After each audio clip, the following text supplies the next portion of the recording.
The dog I fed that night didn't belong to the streets. It belonged to a man my family would later be too afraid to look in the eye.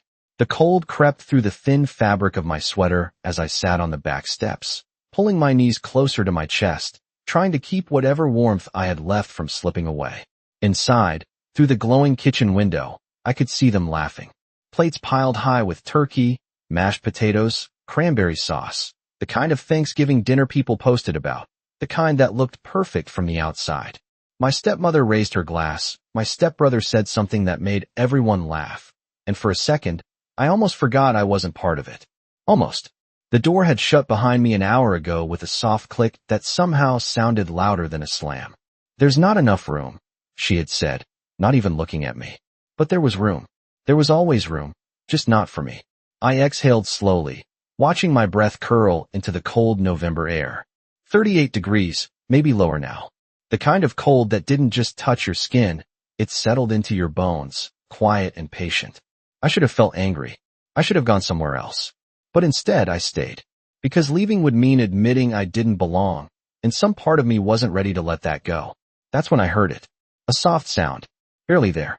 I turned my head, scanning the dark edge of the yard until I saw him. A dog, thin, ribs faintly visible under patchy fur, standing just beyond the porch light like he wasn't sure he was allowed to exist in it. He didn't bark, didn't move closer, just watched me with eyes that felt familiar, careful, waiting.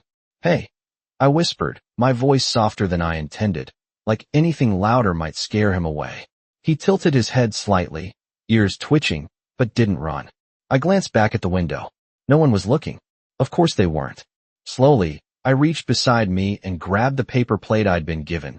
Dry turkey slices, a scoop of stuffing already going cold. My dinner. My portion. I hesitated for half a second. Then I slid off the step and crouched down, placing the plate on the ground between us. "It's okay," I murmured. "You can have it." The dog didn't rush forward. He moved carefully, one step at a time, like he'd learned the hard way that nothing in this world came without a cost. When he finally reached the plate, he paused again, glancing up at me as if asking for permission. I nodded, even though I didn't know why it mattered. He ate slowly at first, then faster, hunger taking over caution, and I sat there in the cold, watching him like it was the most important thing I'd done all day. Maybe it was. When he finished, he didn't run. He stayed. And that's when I noticed it. The collar. Not worn out. Not cheap. Dark leather, clean lines, and a small metal tag that caught the porch light just enough to reflect something back at me. I leaned in slightly, my fingers brushing against it. And the second I saw what was engraved there, my breath caught. Because this wasn't a stray. Not even close. I should have let go of the collar. Something in my chest told me that. But my fingers stayed there, brushing lightly over the cool metal tag as if it might disappear if I blinked too fast. The engraving was sharp, precise, nothing like the cheap tags people bought at pet stores. A name was etched into the top line. Simple but unmistakable, and beneath it, a number. Not a phone number. Not exactly. It was too short, too clean. Deliberate. Like it meant something only to the right person. I swallowed, my throat suddenly dry, and glanced back toward the house again. Still laughter. Still warmth. Still a world that had nothing to do with me. The dog shifted slightly, pressing closer to my leg, and I felt the faint weight of him there, solid and real. "You are not lost, are you?" I whispered. He looked up at me, those steady eyes holding mine in a way that made my chest tighten. Not lost. Waiting. The thought slipped in without permission. Waiting for someone. Or something. I pulled my hand back slowly, but the feeling did not leave. It lingered, quiet and insistent, like a storm just beyond the horizon. Then I heard it. At first, it was distant. A low hum that did not belong to the quiet suburban street. It grew steadily, not loud, but controlled. Engine. More than one. The dog's ears perked instantly, his entire body going still in a way that made my breath hitch. He was not afraid. He was alert. Expectant. I turned toward the street just as the first set of headlights cut through the darkness, bright and deliberate, followed by another, and then another. 3 black vehicles rolled to a smooth stop along the curb, their engines settling into silence almost at once. No music. No voices. Just presence. The kind you felt before anything even happened. My heart started to pound, not fast, but heavy, like it understood something I did not yet. Doors opened in sequence. Quiet. Controlled. Men stepped out, dressed in dark coats that fit too well to be ordinary, their movements calm but precise. Not rushed. Never rushed. The dog moved before I could think. He stood, stepped forward, and then stopped just a few feet ahead of me, his posture straight, focused on the figures approaching the yard. One of the men paused near the gate, his eyes scanning once, taking everything in, and then he stepped aside, like he was making room for someone else. I did not realize I was holding my breath until he appeared, taller than the others, slower in his movements, but somehow commanding more space with every step. He did not need to say anything. The air shifted around him on its own. His coat fell perfectly along his frame, dark against the soft glow of the porch light, and when his gaze lifted, it did not go to the house. It went to the dog. Then it moved to me. I froze. Completely. Not out of fear, not exactly. It was something sharper than that. Awareness. The kind that made everything else fall away. The dog walked toward him, calm now, certain, and the man lowered his hand just enough for the dog to reach him. No words. Just recognition. Then his eyes lifted again, locking onto mine with a quiet intensity that made the cold disappear entirely. "Did you feed him?" he asked, his voice low, steady, and unmistakably controlled. I hesitated for half a second, my pulse echoing in my ears, before I nodded. Yes. That was all it took. Something shifted in his expression, not softer, not warmer, but certain. Final. Like a decision had already been made. And suddenly, for the first time that night, I was no longer invisible. The words settled between us like something permanent, like they were not just a statement but a promise that had already taken root. I felt it in the way the air held still, in the way the men by the gate did not move, in the way the dog remained at his side, as if everything had already aligned exactly the way it was meant to. Inside the house, a chair scraped loudly against the floor.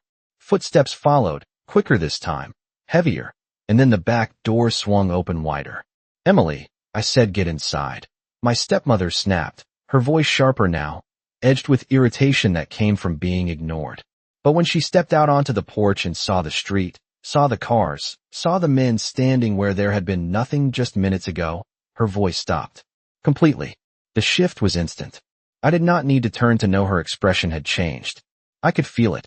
That sudden awareness people get when they realize they have misjudged a situation entirely. I glanced over my shoulder just enough to see her standing there, frozen halfway between anger and something else. Something closer to caution. My stepbrother appeared behind her, curiosity written all over his face, until his eyes landed on the man in front of me. Then even he went quiet.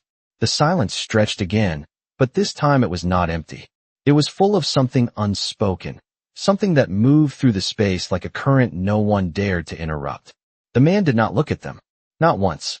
His attention remained on me, steady and deliberate, like everything else was irrelevant. "You should not be out here in this cold," he said, his tone calm, almost matter of fact, but there was something underneath it. Not concern exactly. Something firmer. Decided. I let out a quiet breath, the tension I had carried all evening loosening, just slightly, without me meaning it to. "I am used to it," I replied. It was the truth. But the moment the words left my mouth, I saw it. The smallest shift in his expression. Not anger. Not sympathy. Disapproval. Sharp and immediate, like I had said something unacceptable without realizing it. "No," he said, his voice still low but carrying a weight that made the word feel final. "You should not be." The dog shifted closer to him again, pressing lightly against his leg, and he rested his hand there absent-mindedly, his gaze never leaving mine. Behind me, I could hear my stepmother trying to recover, her voice coming back, but softer now, uncertain in a way I had never heard before. "Is there something we can help you with?" she asked, her tone suddenly polite, almost careful. It would have been strange if I had not lived with her long enough to recognize the difference. She was not asking out of kindness. She was asking because she did not understand what she was looking at, and that made her uneasy. Still, he did not turn, did not acknowledge her question. It was as if she had not spoken at all. Instead, he took one step closer to me, closing the distance just enough that I could feel the warmth of his presence against the cold air. "You fed him when no one else would," he said quietly, his words measured, each one deliberate. That tells me everything I need to know. My heart picked up again, not fast, but steady, like it was matching something deeper than fear. I just did what anyone would do, I said, even though I already knew that was not true. Not everyone would have noticed. Not everyone would have cared. His gaze sharpened slightly, just enough to catch that difference. No, he replied, softer this time, but even more certain. Not everyone. The silence returned, but it felt different now. Less like waiting, more like arrival. He straightened, just slightly, and for the first time, his eyes shifted past me, toward the house, toward the people who had spent the entire evening pretending I did not exist. It was not a long look, not dramatic, but it was enough. Enough to make my stepmother step back half an inch without realizing she had done it. Then he looked at me again, and whatever decision had been forming since the moment he arrived settled into place. Emily Carter, he said, my name steady on his tongue, like it belonged there now. From this moment on, you do not sit outside. The words settled between us like something permanent, like they were not just a statement but a promise that had already taken root. I felt it in the way the air held still, in the way the men by the gate did not move, in the way the dog remained at his side as if everything had already aligned exactly the way it was meant to. Inside the house, a chair scraped loudly against the floor. Footsteps followed, quicker this time, heavier, and then the back door swung open wider. Emily, I said, get inside. My stepmother snapped, her voice sharper now, edged with irritation that came from being ignored. But when she stepped out onto the porch and saw the street, saw the cars, saw the men standing where there had been nothing just minutes ago, her voice stopped. Completely. The shift was instant. I did not need to turn to know her expression had changed. I could feel it. That sudden awareness people get when they realize they have misjudged a situation entirely. I glanced over my shoulder just enough to see her standing there, frozen halfway between anger and something else. Something closer to caution. My stepbrother appeared behind her, curiosity written all over his face, until his eyes landed on the man in front of me. Then even he went quiet. The silence stretched again, but this time it was not empty. It was full of something unspoken, something that moved through the space like a current no one dared to interrupt. The man did not look at them. Not once. His attention remained on me, steady and deliberate, like everything else was irrelevant. You should not be out here in this cold, he said, his tone calm, almost matter of fact, but there was something underneath it. Not concern exactly. Something firmer. Decided. I let out a quiet breath, the tension I had carried all evening loosening just slightly without me meaning it to. I am used to it, I replied. It was the truth. But the moment the words left my mouth, I saw it. The smallest shift in his expression. Not anger. Not sympathy. Disapproval. Sharp and immediate, like I had said something unacceptable without realizing it. No, he said, his voice still low but carrying a weight that made the word feel final. You should not be. The dog shifted closer to him again, pressing lightly against his leg, and he rested his hand there absent-mindedly, his gaze never leaving mine. Behind me, I could hear my stepmother trying to recover, her voice coming back, but softer now, uncertain in a way I had never heard before. Is there something we can help you with? She asked, her tone suddenly polite, almost careful. It would have been strange if I had not lived with her long enough to recognize the difference. She was not asking out of kindness. She was asking because she did not understand what she was looking at, and that made her uneasy. Still, he did not turn, did not acknowledge her question. It was as if she had not spoken at all. Instead, he took one step closer to me, closing the distance just enough that I could feel the warmth of his presence against the cold air. You fed him when no one else would, he said quietly, his words measured, each one deliberate. That tells me everything I need to know. My heart picked up again, not fast, but steady, like it was matching something deeper than fear. I just did what anyone would do, I said, even though I already knew that was not true. Not everyone would have noticed. Not everyone would have cared. His gaze sharpened slightly, just enough to catch that difference. No, he replied, softer this time, but even more certain. Not everyone.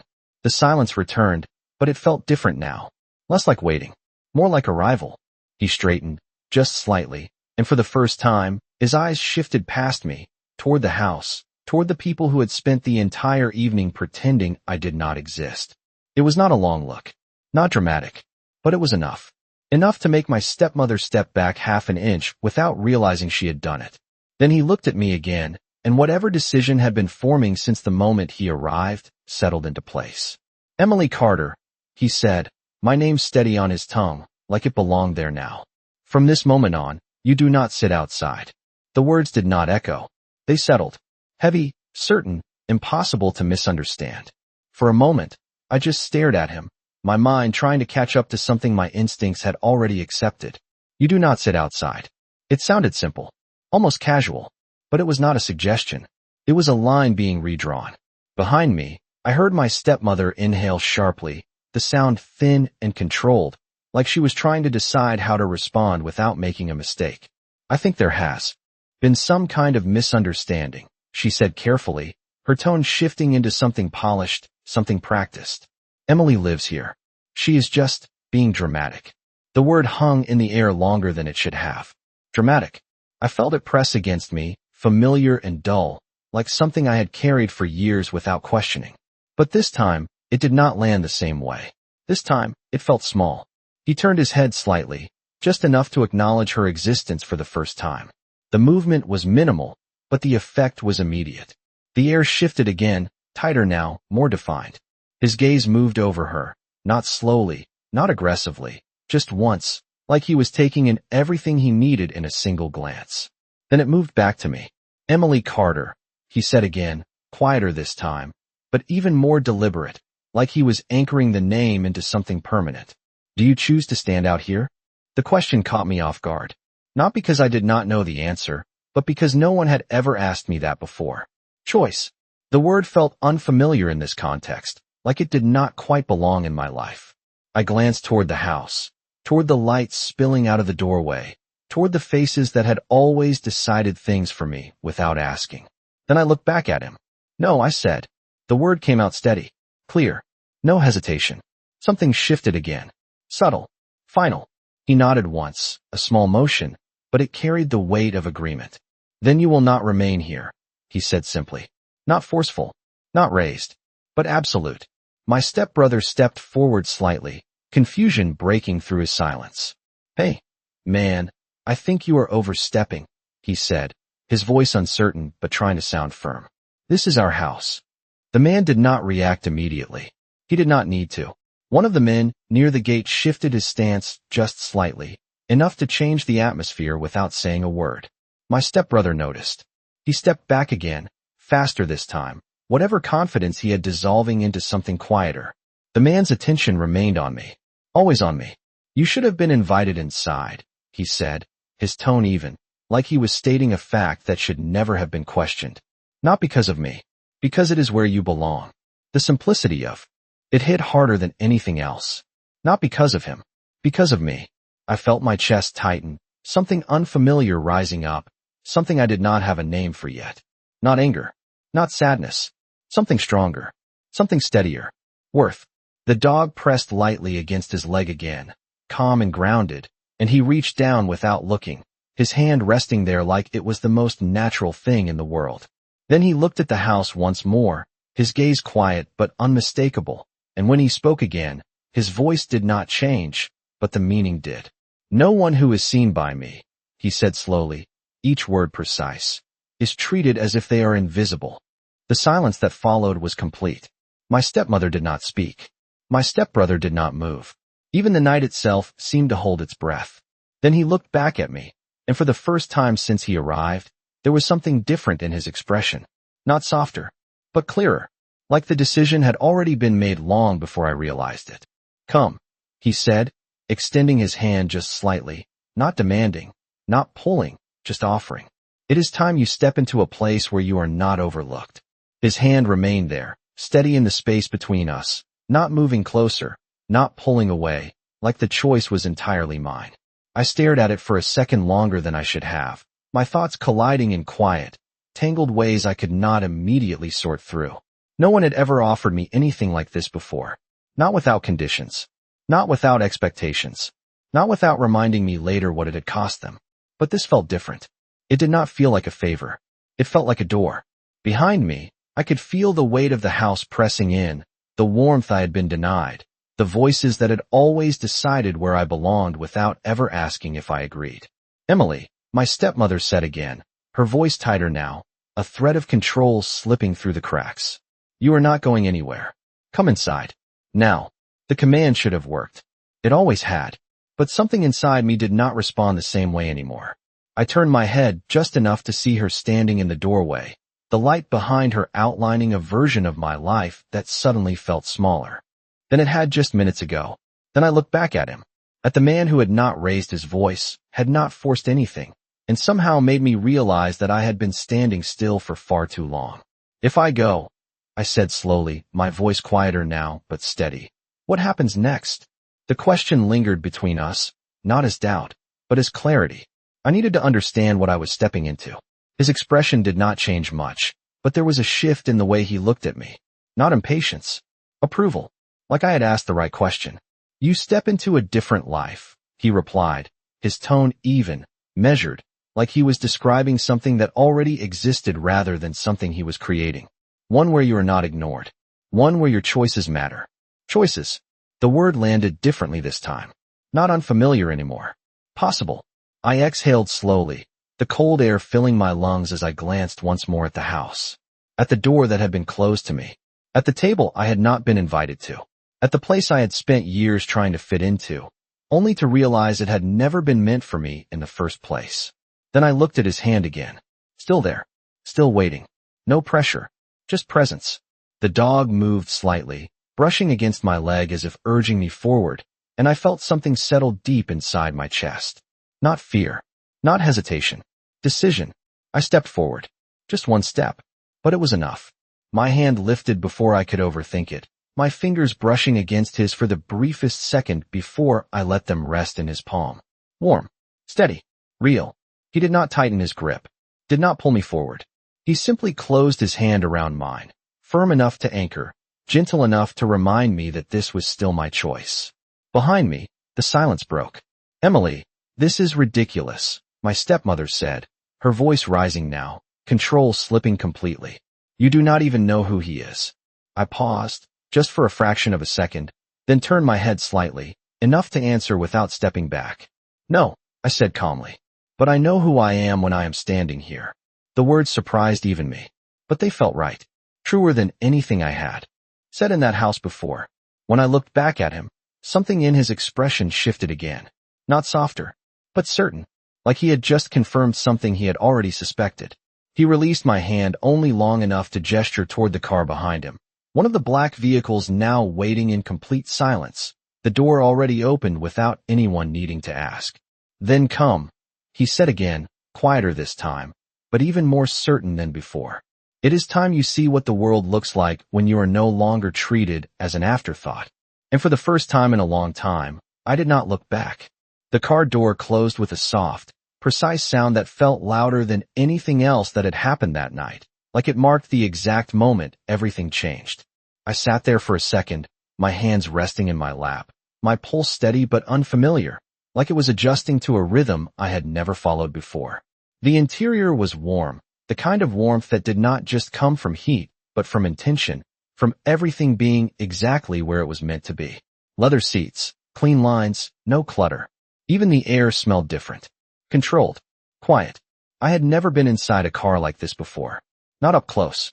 Not like this. Across from me, he sat with the same stillness he carried outside, his presence filling the space without effort. The dog settled at his feet, calm, completely at ease, like this was where it belonged. Like he was. Like maybe now, I was too. The car began to move without anyone saying a word. Smooth. No sudden turns, no rush. Just forward. I glanced out the window as the house slipped away behind us, the porch light growing smaller, the figures in the doorway fading into something distant and insignificant. For a brief second, I wondered if I should feel something. Regret. Doubt. But there was nothing. Just a quiet sense of clarity. Like I had stepped out of a place that had never truly been mine. "You did not hesitate," he said after a moment, his voice low, steady, cutting gently through the silence. I turned back toward him, meeting his gaze without thinking this time. "I hesitated," I replied honestly, "just not long enough to stay." Something flickered in his eyes again. Approval. Subtle, but there. He leaned back slightly, one hand resting near the dog as it shifted closer to him, his fingers brushing absent-mindedly along its fur. That is the difference, he said. Most people hesitate until the moment passes. You did not. I looked down at my hands for a second, still trying to understand the weight of everything that had just happened. I just knew I could not go back inside, I said quietly. Not the same way. The words felt heavier once they were spoken out loud. Not the same way. Because something had already changed. He studied me for a moment, not in a way that made me uncomfortable, but in a way that felt deliberate. Like he was measuring something that mattered. Good, he said finally. Because you will not be asked to. The statement settled between us, calm and certain, like everything else he said. No hesitation. No doubt. The car turned onto a wider road, the street lights stretching longer now, the quiet of the neighborhood giving way to something larger, something more distant from everything I had known. I leaned back slightly, letting the motion carry me, my thoughts catching up in pieces rather than all at once. What is his name? I asked, nodding slightly toward the dog, needing something simple, something grounding. His gaze softened just a fraction as he looked down. Luca, he said. He does not trust easily. I let out a small breath, glancing at the dog again as it rested calmly at his feet. Neither do I admitted. The words slipped out before I could stop them, but they did not feel like a mistake. He looked at me again, something sharper returning to his expression, but not cold. Focused. Trust is not given freely where I come from, he said. It is recognized. Recognized. The word lingered, settling somewhere deeper than the rest. I nodded slightly, absorbing it, understanding more than I expected to.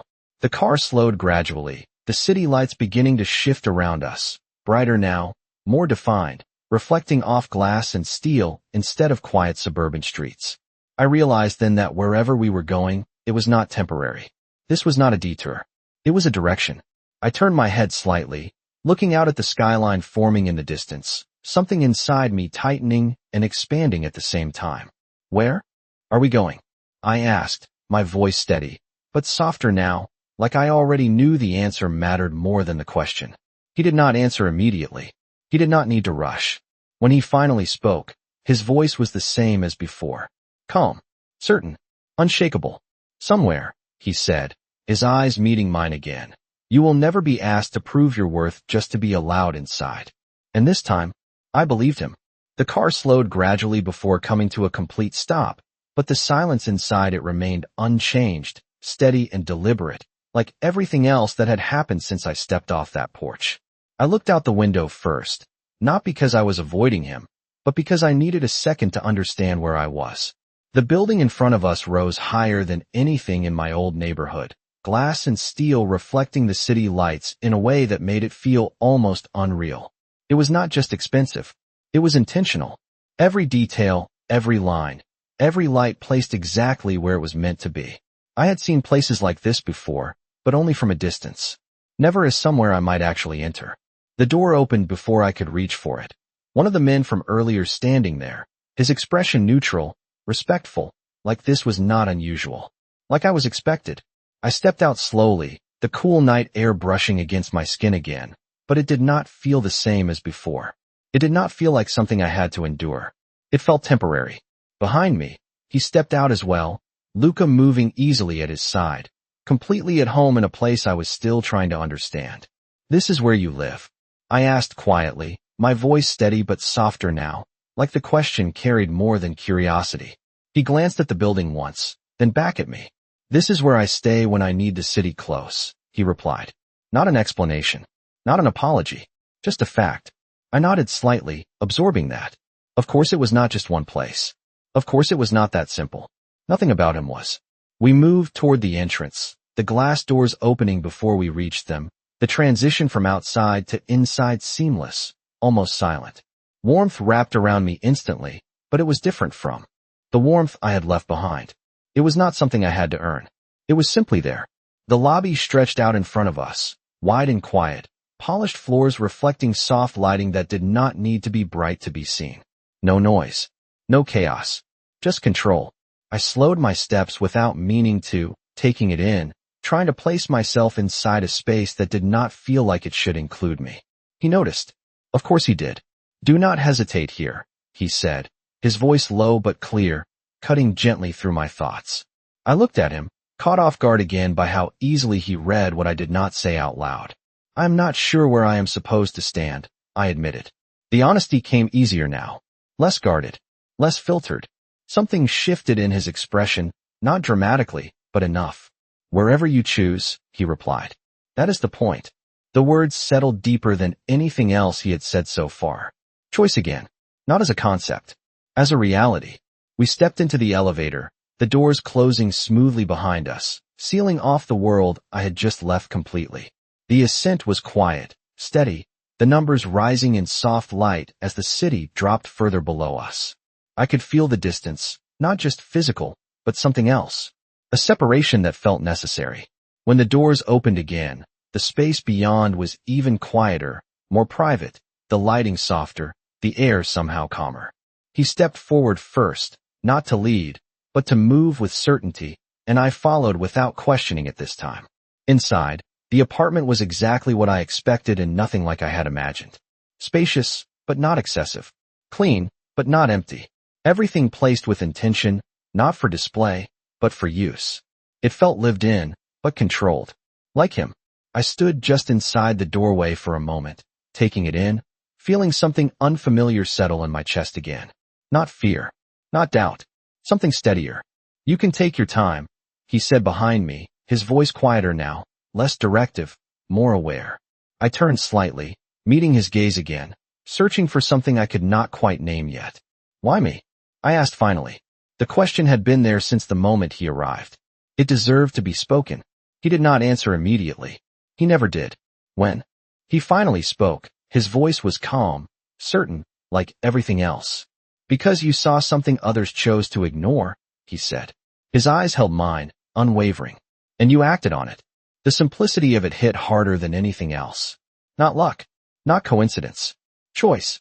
Mine. I let out a slow breath, the weight of that settling into something real, something I could not push away even if I wanted to.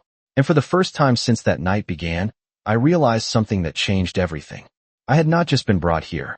I had stepped into this on my own. The quiet did not feel empty. It felt earned. I stood there in the middle of a space that did not ask me to shrink, did not ask me to wait, did not ask me to prove anything before I was allowed to exist inside it.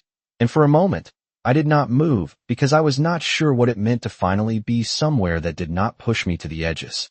Luca moved first, padding softly across the floor before settling near a wide window that overlooked the city, his silhouette framed against the lights below like he had done this 1,000 times before. I followed his gaze without thinking, stepping closer to the glass, my reflection faint against the skyline stretching out in every direction. The city looked different from up here. Not louder, not harsher, just wider.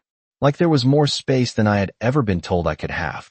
It is strange at first, he said from behind me, his voice lower now, less like a statement and more like something closer to understanding. I did not turn right away. What is? I asked quietly. Being somewhere that does not ask you to earn your place in it, he replied. I let out a small breath, the words settling deeper than I expected. I do not know how to stand in it yet, I admitted. The honesty came easier now, not because I trusted him completely, but because I was starting to trust something else. Myself. I felt him step closer, not enough to crowd me, just enough that I was aware of him without needing to look. You already are, he said simply. You just have not realized it. I turned then, meeting his gaze again, searching for doubt, for hesitation, for anything that might suggest this was temporary, that it could disappear as quickly as it had appeared. But there was none. Just that same steady certainty he had carried from the moment he stepped out of the car. People do not just change their lives in one night, I said, my voice softer now, not challenging, just questioning what felt too large to understand all at once. No, he agreed, without hesitation. They reveal what was already there. The words lingered, quiet and precise, like they had been waiting for me to hear them. Reveal, not change. I looked down at my hands for a second, remembering the cold of the back steps, the weight of that paper plate, the way the night had started with nothing and somehow become this.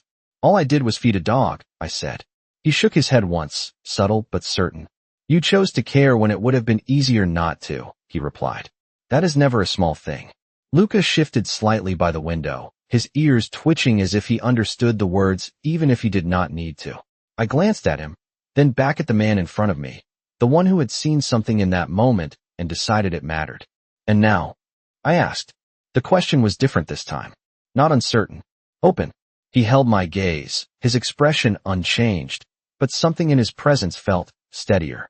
Like whatever came next was not something I had to face alone. Now, he said slowly, each word measured. You learn what it feels like to be seen, and you decide what you want to do with that. Decide. The word came back again, stronger this time, clearer. Not something given. Something claimed.